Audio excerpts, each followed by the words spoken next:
हाय। हम इग्नो का program code BAPAH का कोर्स कोड BPSC 105 इसको हम इस वीडियो में पढ़ेंगे। इसका चैप्टर 3 मतलब यूनिट 3 हम इस वीडियो में पढ़ेंगे, जो कि है public services and their role in administrative system. ठीक है, देखते हैं इसमें क्या क्या पढ़ेंगे हम। देखिए, सबसे पहले हम पब्लिक सर्विसेज का मीनिंग क्या है इसको समझेंगे। देन हम पढ़ेंगे गवर्नमेंट एंड पब्लिक सर्विस के बीच में क्या रिलेशन होता है, इसको समझेंगे। इसके बाद पब्लिक सर्विस का क्या स्कोप है, इंपॉर्टेंस क्या क्या है इसका। फिर इसके बाद हम रोल देखेंगे पब्लिक सर्विस का। एट लास्ट कंक्लूजन के बाद इस चैप्टर को हम फिनिश करेंगे। ठीक है, तो ये सब हम इस चैप्टर में पढ़ेंगे। चलिए इंट्रोडक्शन के साथ इस चैप्टर को शुरू करते हैं।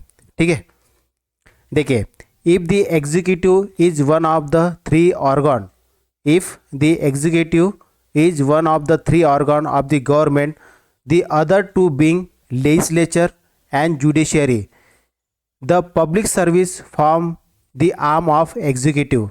चलिए इसको पहले मैं समझा देता हूँ। देखिए क्या होता है, कोई भी देश है, देश के अंदर 3 ऑर्गन होते हैं उस देश का जो भी मशीनरी है, गवर्नमेंटल मशीनरी, उसको चलाने के लिए सबसे इम्पोर्टेंट होता है। इम्पोर्टेंट तो तीनों होते हैं, जो कि है तीनों, एक पहला है लेजिस्लेचर, दूसरा है एग्जीक्यूटिव, तीसरा है जुडिशरी। ठीक है, लेजिस्लेचर का काम होता है लेजिस्लेट करना, कानून बनाना। ठीक है, देश के लिए कानून बनाना, नियम कानून पॉलिसी लेके आना, ये काम है लेजिस्लेचर का। उसके बाद दूसरा जो पार्ट होता है वो होता है एग्जीक्यूटिव। एग्जीक्यूटिव क्या करता है, ये जो लेजिस्लेचर ने जो भी कानून बनाए, जो भी पॉलिसी लेके आया है, चाहे वेलफेयर ऑफ द सोसाइटी हो, वेलफेयर ऑफ द कंट्री हो, किसी भी चीज़ के लिए जो भी कानून बनाया है उसको एग्जीक्यूट कराना, ये काम होता है एग्जीक्यूटिव का।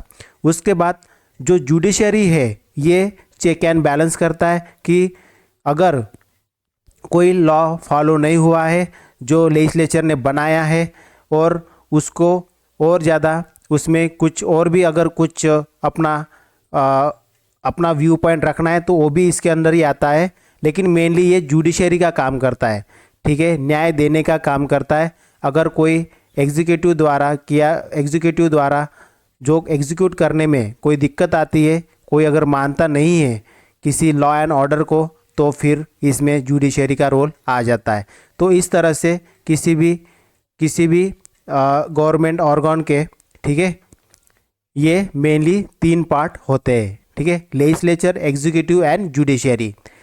तो इसमें लेजिस्लेचर, एग्जीक्यूटिव, जुडिशरी में जो पब्लिक सर्विसेज है, पब्लिक सर्विसेज ये मेनली इस एग्जीक्यूटिव का ये मेनली पार्ट होता है।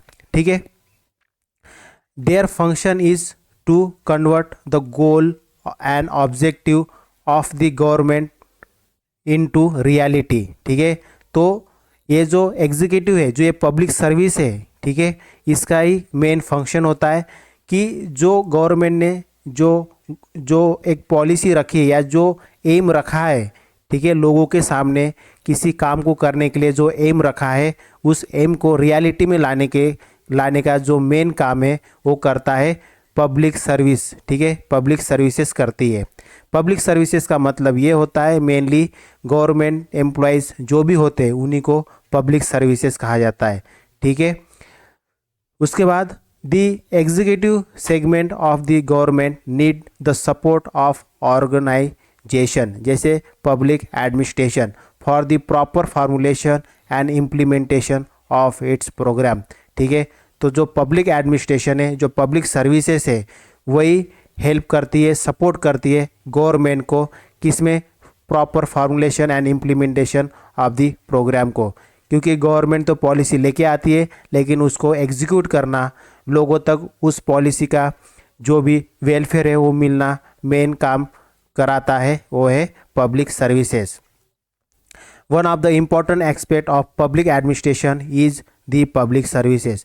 तो ये जो पब्लिक सर्विसेज है ये मेनली पब्लिक एडमिनिस्ट्रेशन के अंडर ही आता है। ठीक है, which are instruments of regulation, development and change in administration. ठीक है, they are the most essential and vital part of administrative system. जो पब्लिक सर्विसेज है ये बहुत ज़्यादा इम्पोर्टेंट और इसेंशियल पार्ट है एडमिनिस्ट्रेटिव सिस्टम। देखिए एडमिनिस्ट्रेटिव सिस्टम के अंदर सब कुछ आता है, ठीक है। इसमें पर्सनल एडमिनिस्ट्रेशन आता है, इंडस्ट्रियल एडमिनिस्ट्रेशन आता है, everything come under the personal administrative system, ठीक है। अब इसके अंदर जो पब्लिक सर्विसेज है ये भी इसी एडमिनिस्ट्रेटिव सिस्टम के अंदर आता है। तो इसीलिए कहा जाता है एडमिनिस्ट्रेटिव सिस्टम में जो पब्लिक सर्विस है ये बहुत ज़्यादा इम्पोर्टेंट रोल प्ले करती है, ठीक है। तो role and function of the public services within the administrative system constitute an important focus of study। तो इसीलिए एडमिनिस्ट्रेटिव सिस्टम में पब्लिक सर्विसेज को समझना बहुत ज़्यादा ज़रूरी होता है। This unit highlighted the role and importance of public services in the administrative system, ठीक है। इस यूनिट में हम मेनली जो पब्लिक सर्विसेज है उनका क्या रोल है, उनका क्या इम्पोर्टेंस है, ठीक है, एडमिनिस्ट्रेटिव मशीनरी में, ये हम इस यूनिट में पढ़ेंगे। It explain the meaning of public services and its essence in the context of the modern state, ठीक है। The central focus of the unit is to changing complexion of the public services, ठीक है। आज के समय में जो public services में जो चेंजेस आ रहा है इसको भी हम इस यूनिट में पढ़ेंगे, किस तरह से मॉडर्न डे टेक्नोलॉजी और बाकी सोशो इकोनॉमिक फैक्टर के वजह से किस तरह से पब्लिक सर्विस में चेंज हमें देखने को मिलता है, ये सब चीज़ें हम इस यूनिट में पढ़ेंगे। तो सबसे पहले हम पढ़ते हैं meaning of public services. Public services मतलब क्या होता है। देखिए इसमें दो वर्ड है, पब्लिक और दूसरा है सर्विसेज, ठीक है। पब्लिक मीन्स होता है जनता, सर्विसेज मीन्स होता है सेवा, ठीक है। तो पब्लिक की सेवा करना ही पब्लिक सर्विसेज है। मेनली पब्लिक के अंडर आता है गवर्नमेंट, ठीक है। तो गवर्नमेंट के अंदर, सरकार के अंदर रह के जो लोगों की सेवा करता है, गवर्नमेंट एम्प्लॉयज़, उन्हीं को हम पब्लिक सर्विसेज कहा जाता है, ठीक है। तो public services generally can not the civil services constituted by the government for translation of all its plan and programme into implementable action, ठीक है। गवर्नमेंट के जो भी प्लान होते हैं, प्रोग्राम होते हैं, उसको इम्प्लीमेंट करने के लिए, ठीक है, जो सिविल सर्विस यूज होती है उसी को पब्लिक सर्विस हम कह सकते हैं। In common uses civil service means that branch of government machinery which is concern not only with the law making but also with the law enforcing function, ठीक है। तो पब्लिक सर्विस को या civil service को हम सिर्फ law making के under ही नहीं गिन सकते, इसका ये भी काम होता है कि जो लॉ बनाया गया है उसको इन्फोर्स भी करना, ये काम आता है सिविल सर्विसेज का, ठीक है। In the executive branch of the government there are two part, ministers and civil servant, ठीक है। जो एग्जीक्यूटिव ब्रांच होता है उसमें कौन होते, एक इलेक्टेड होते और एक होते सिलेक्टेड, ठीक है। दोनों के अपने अपने रोल है और ये दोनों गवर्नमेंट मशीनरी में, मिनिस्ट्री में काम करते हैं, ठीक है, गवर्नमेंट के ब्रांच में काम करते हैं। The civil servant carry out the order of the ministers and advise them in the policy formulation, ठीक है।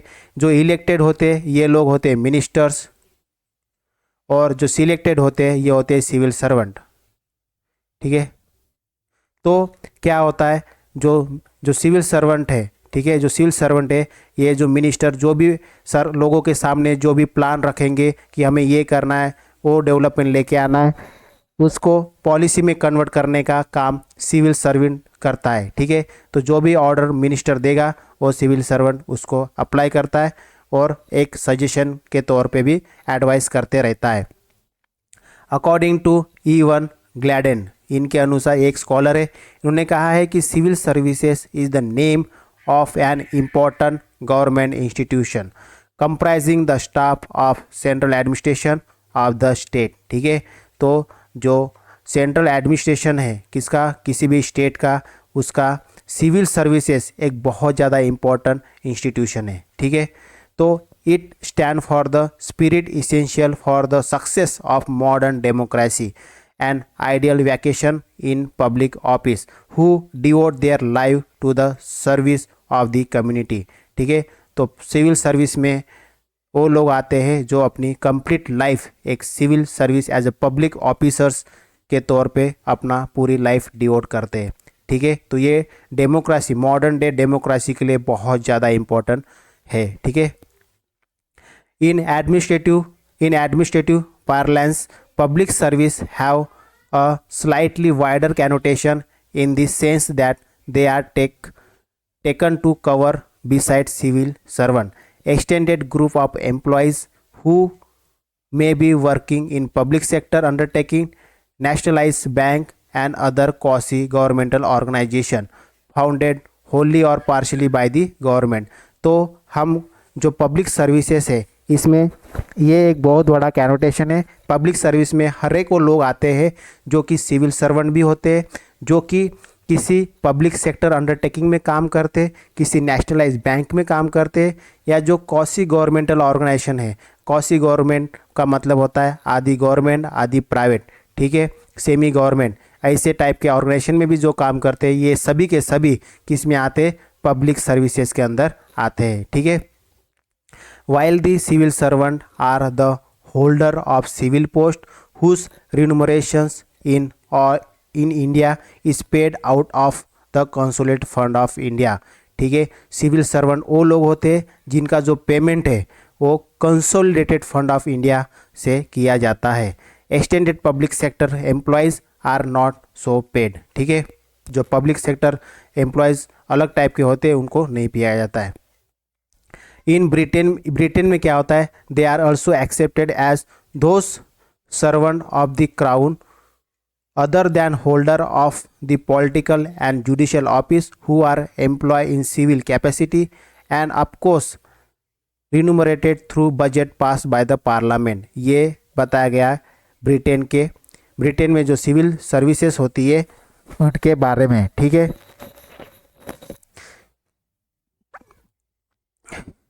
Public service is a blend of different features in relation to expertise, vitality and leadership। जो public services होते हैं वो अच्छे खासे expertise होते हैं, उनकी बहुत ज़्यादा लीडरशिप क्वालिटी होती है उनके अंदर, ठीक है। This blend enable the public service to function in an independent and efficient manner. तो यही क्वालिटी जो पब्लिक सर्विस की है यही इनको एक इंडिपेंडेंट और एफिशिएंट मैनर में काम करने के लिए मोटिवेट करती है, ठीक है।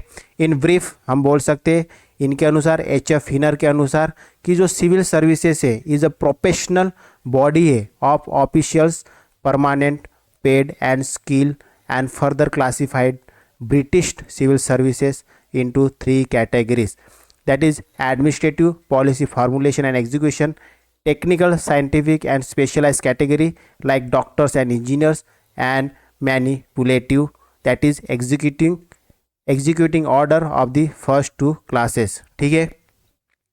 तो ये सब किस में आते हैं, एडमिनिस्ट्रेटिव में आते हैं, ठीक है। जो पॉलिसी बनाते हैं, उसके बाद इसके अंदर जो टेक्निकल आते हैं, फिर टेक्निकल के बाद जो मैनिपुलेटिव होते हैं, जो इनके नीचे जो काम करते हैं, एग्जीक्यूटिव ऑर्डर जो फॉलो करते हैं, इन दोनों के वो किस में आते हैं, एडमिनिस्ट्रेशन में आते हैं, ठीक है। तो ये तीन लोग हो गए, एक तो हो गया एडमिनिस्ट्रेटिव, दूसरा हो गया टेक्निकल और तीसरा हो गया manipulative. Public service is an important instrument of political modernisation in the developing societies, ठीक है।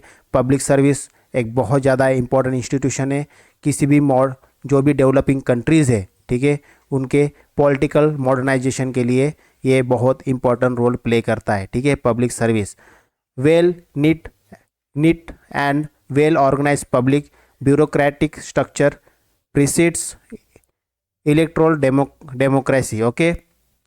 तो जो वेल ऑर्गेनाइज पब्लिक ब्यूरोक्रेट्स है वो क्या कराते हैं, एक प्रॉपर इलेक्शन करवाते हैं, ठीक है, एक इलेक्ट्रल डेमोक्रेसी के अंदर। It provides stability and continuity to the system of government. तो जो पब्लिक सर्विसेज है एक स्टेबल और कंटिन्यूस गवर्नमेंट सर्विस या गवर्नमेंट सिस्टम को चलाते रहते हैं, ठीक है। तो इस वीडियो में हमने जस्ट पब्लिक सर्विसेज के मीनिंग के बारे में जाना है। तो नेक्स्ट वीडियो में हम रिलेशनशिप देखेंगे between the government and public services, ठीक है। तो इस वीडियो के लिए फ़िलहाल इतना ही। नेक्स्ट वीडियो में हम ये टॉपिक पढ़ेंगे, okay, relationship between the government and public services. ठीक है, थैंक यू, बाय।